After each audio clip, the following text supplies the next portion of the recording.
So today's experiment is full wave rectifier circuit. So this is the circuit diagram corresponding to the experiment. So here we are getting 230 volt AC supply in our work desk. We can't apply it directly to the diodes, so we have to use a transformer. It's a step down transformer which is going to step down to 230 volt AC to 12 volt. And we are going to apply this 12 volt across a bridge rectifier which is consisting of 4 diodes, and then we have the load resistor which is connected across it, across which we are going to see our output of 1K. And then this is for the without filter case. Now to have with filter case, or to smoothen out the ripples, we will be having an RC circuit which is comprising of a 470 ohm parallel to a capacitor connected. And then to have a voltage regulated voltage output, we will connect a Zener diode in reverse bias condition across this. So if you see here, this is our input.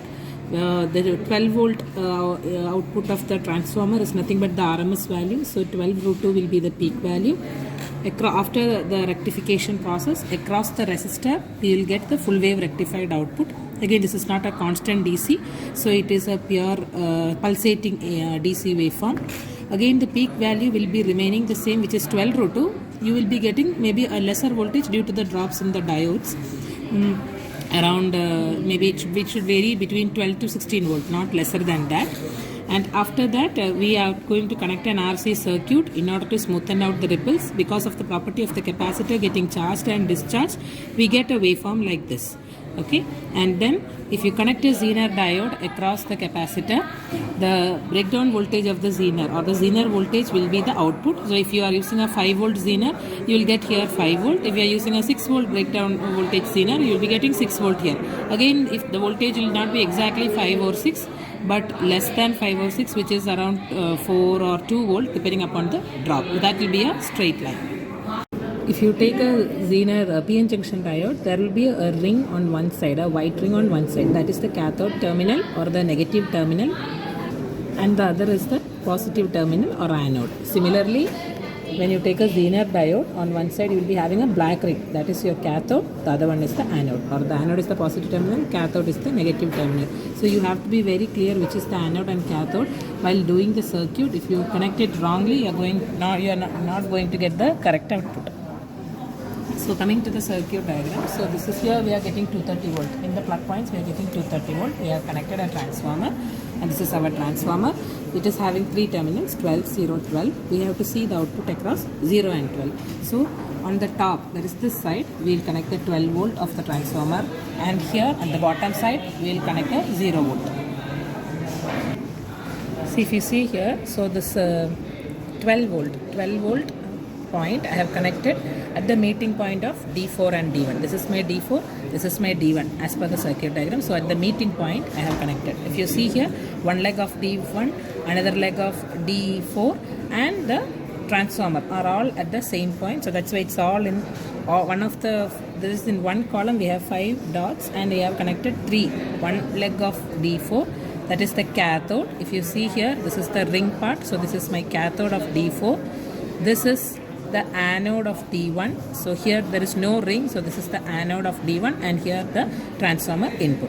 Now we have to complete the remaining D2. So this is our D2. Again the ring is this side, so this is cathode, this is anode. The anode of D2 and the anode of D4 are meeting together at this junction. So they both are in one row. All the points in one column, that is all these 5 points are having the same potential. So you have connected like this. Now to the cathode of D2, we have to connect the anode of D3. So that is here, this is the anode. Again ring is here, so this is the anode of D3. We have connected the anode of D3 to the cathode of D2. Both are in this one column.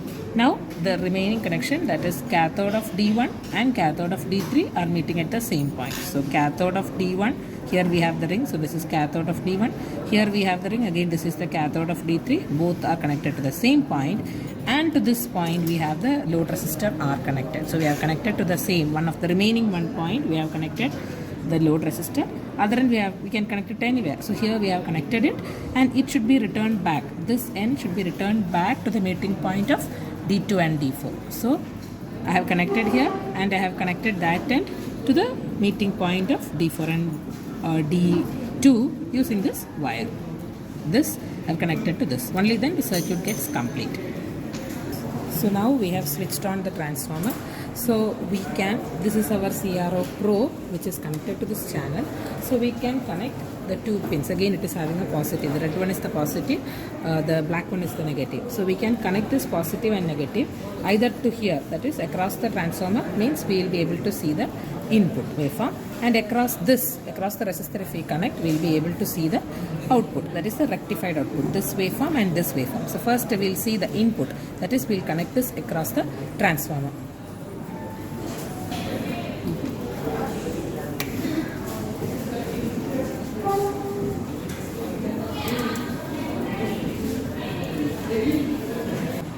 So now we have switched on the transformer, and if you see here the CRO probes, I have connected it across the both ends, this ends, because here is where we get the input. So now you can see, we are seeing the input waveform. So here we have two probes. This is the times per division. That means if I change this, the x-axis is going to change. That means if I have kept it here 5 milliseconds per division, meaning one square block is 5 milliseconds. Now say I have changed it to 10 milliseconds, means one square block is now 10 milliseconds. Similarly, this probe is for adjusting the y-axis. The y-axis is our voltage. I have kept it here at 5 volts per division, meaning you can see here the peak, if you find, this is 5, this is 10 and this is 15. So we are getting around 15 volt. And if I now, we have changed it to 10 volts per division. And if you see here, subsequently the waveform is scaled down. Now it is 10 here and 10 plus 5, 15 volt here around. If you want to correctly measure the peak, what you can do is you have an XY button here in the CRO. So if I press the XY button, I will be able to see it as one line, and I can adjust the exposition and bring it right here, and you can correctly find out the magnitude, peak to peak magnitude you can find out. So now I have kept it at 5 volts per division. Kept it at 5 volts per division, and if you see, it is 5 volts per division. So one square block is 5, 10, 15 volt is there. Our transformer is 12 volt, so 12 root 2 around 16.97 volt is the peak value. We are not getting 16.97, but we are getting 15, maybe because of the drop in the reduced input or drop somewhere in the transformer. Now I have connected the CRO probe across the resistor. This is our load resistor. I have connected the two probes, the positive on the top of the resistor terminal, the bottom I have connected to the other side. Now I am switching on my transformer, or I am giving the input. So see here, we are getting the rectified output. But still, again, if you see, the axis is shifted. There is a shift in the x-axis. So what you have to do is, if when you see the CRO here, you have a button here, which is button AC bar D. You need to press this button. Once you press it, you can see that the waveform got shifted. So to see, because we are getting DC, we have to press it in the put it in the DC mode. So once you press it here, it gets shifted. Now you can see we are exactly getting the full wave rectified output. Again, same thing. If you want to see the peak, you press XY, and if you see here, again it is already in 5 volts per division. I have not changed it. So 5, 10 and around 12, 14, 15, around 15 volt. I am getting around 15 volt. Again, there is a slight reduction in the voltage. Earlier I was getting exactly 15. Now around 14 volt I am getting, maybe again because of the drop. So this is how you need to see the output. Now we are going to connect a capacitor across the resistor, and then we are going to see the output. So I have taken here a 22 microfarad capacitor, and the longer lead is the positive terminal. So the longer lead is connected to the positive or the top portion of the resistor. The bottom one is connected to the same point as that of the resistor. The bottom lead or the negative terminal of the capacitor is connected to the other end. So now I am going to switch on the supply, and once you switch on the supply, you can see the output. The capacitor is charging, discharging. So here if you see, you need to note down the ripple voltage. So the peak value and the bottom value. So you can adjust the exposition. So if you see, the peak value is around 5, 10, 14 volt, and the bottom value is coming around 8 volt, 9 volt, 9 volt. So 9 volt is the bottom value, the peak value is 14 volt, and you should see the time difference. The time difference will obviously be 10 milliseconds, the half cycle, for half cycle, and this is next half cycle, so 10 milliseconds. So note down these values so that you have to draw the waveforms. All these waveforms you have to draw in the graph sheet after noting down the voltage value as well as the times per division. So we have noted down the top value, that is for the charging discharging. We had noted down the peak, that this top value is 14 volt, and the bottom value we have noted it out as 9 volt. Now how to draw the graph? So first draw the full wave rectified output. Now the peak will be obviously remaining the same, which is 14 volt, so you can make a line here, and the bottom value is 9 volt. So wherever 9 comes, okay, from here 9 volt, draw a line here, and now from this peak to this 9 volt the charging happens, then discharging, and then again charging, discharging. Like this you have to draw the graph.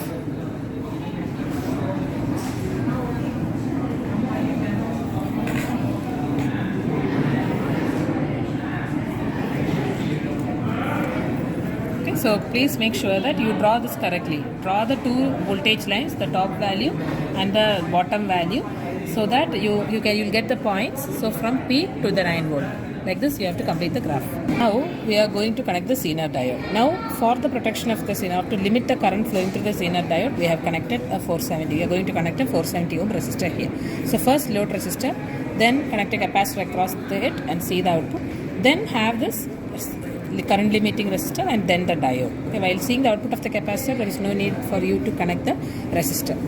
So now if you see the circuit here, we have the capacitor here. Now this is our 470 ohm. So 470 ohm, one leg I have connecting to the capacitor, that is this portion, and then I am connecting the other leg here, and to this leg I am connecting the Zener. So Zeners, this and all these are internally shorted, so you need not connect an external wire joining this and the capacitor leg. Now we will see the output. So if you see it, the Zener diode, whatever we have taken, is a 5 volt Zener. So 5 volt Zener means the breakdown voltage of the Zener is 5 volt. So obviously you will get a 5 volt pure DC line. If you see here, we have already kept it at 5 volts per division. So one block is 5. You are exactly getting 5 volt as the output. Now just how I want to explain how you have to draw the graphs. So one common y-axis and 4 different x-axis. Okay, the time period is going to remain the same because our frequency is 50 Hz, so time period is 20 milliseconds, that is half cycle is 10 milliseconds. So this is our input. We for the experiment what we did today, the peak voltage we were getting it as 15 volt. You may get a different value, not more than 16.97 and not less than around 13 or 14. So whatever value you are getting, write it down. So here for the experiment what we did, we got 15 volt. So draw the waveform, that is the input waveform with 15, the half time period as T by 2 as 10 milliseconds. Now a voltage across the resistor, only with the resistor we get the full wave rectified output. The peak value there was 14 volt because there was a 1 volt drop. Again this value varies for different batches. Okay, so don't simply replicate this graph. Now next is across the capacitor. As I told, we have to draw the dotted line full wave rectified. Then we have noted the bottom and the top values of the ripple. So the top value was 14, bottom value was 9. Draw 2 lines and then just complete the graph. It is from peak to the 9 volt. From peak to the 9 volt you have to draw the graph. And after connecting the Zener, since the Zener was 5 volt Zener, we got a 5 volt straight line, so you have to draw this. And here you mark the time scale, that is 0, 10 milliseconds, 20 milliseconds. You have to mark the x-axis, you have to mark the y-axis, you have to write the voltages, which is voltage across the input, voltage across the load resistor, voltage with the capacitor, and voltage with the Zener. So like this you have to present your output for the experiment.